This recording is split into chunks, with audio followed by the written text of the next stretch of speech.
black volcanic sands of Iwo Jima, to Korea's deadly seawall at Incheon, and that epic fight in the snow against the Chinese army at the Chosin Reservoir. Still later on the Perfume River at Hue, and in the steaming jungles and highlands of Vietnam. And now in the Afghan hills, the Khyber Pass and snowy crags. And in the deserts, lethal roadsides, and sinister back alleyways of Baghdad, the Persian Gulf, and the Horn of Africa. Marine uniform trousers are decorated with a vertical crimson stripe symbolic of marine blood shed by officers and NCOs in the Mexican War. Officers' caps are still marked with an embroidered cross, signaling to Marine snipers high above the hand-to-hand melee of a ship's deck just who was friend and not foe.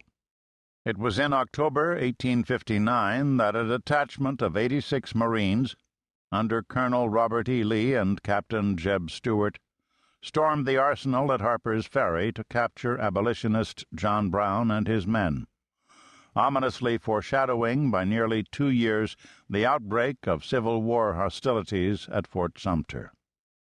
But why do Marines do these things? Why do we fight?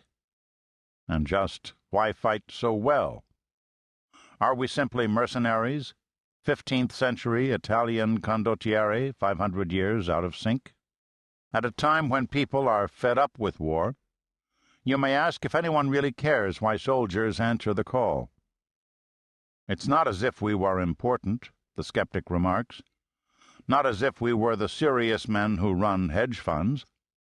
I've confronted such questions for a long time, from the first firefight I was ever in, up in the mountains of North Korea in 1951, and been pondering the answers since.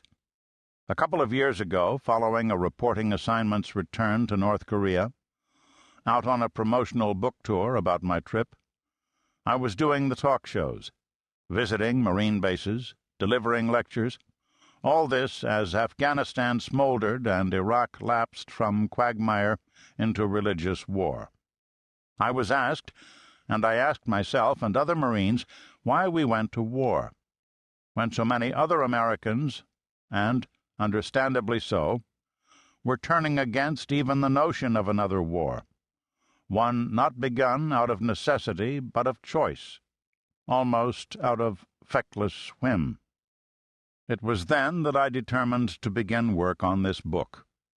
In its pages, in their own spoken or written words, emotional or chill, inspiring, often brutal, 100 fighting Marines talk about their own wars, good and bad, about how they came to be Marines, about their own combat, delineating the small details that flesh out every man's adventure, how each of us felt and fought, and trying to explain why a sane man would risk his life in an unpopular war that sensible people at home had turned against or half forgotten.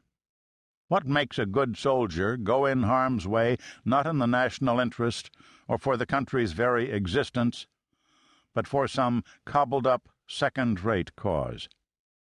Maybe, like Tom Wolfe's astronauts, we just had the right stuff. But whence it came, how sustained and directed, those questions hang there. Colonel John W. Thomason, Jr., tried following World War I to define the Marines of 1918, of his time. They were the old breed of American regular, regarding the service as home and war as an occupation. The men in this book are in varying degree heroic figures, many of them anonymous grunts, others celebrated, a few household names. But they have this one thing in common. They all fought this country's enemies as United States Marines in American wars, and are uniquely qualified to answer my impertinent question, why do Marines fight? I fought in 1951-52 as a Marine officer in Korea, at first as a skinny, baby-faced, and untested replacement rifle platoon leader, later promoted to first lieutenant and rifle company executive officer, then to battalion.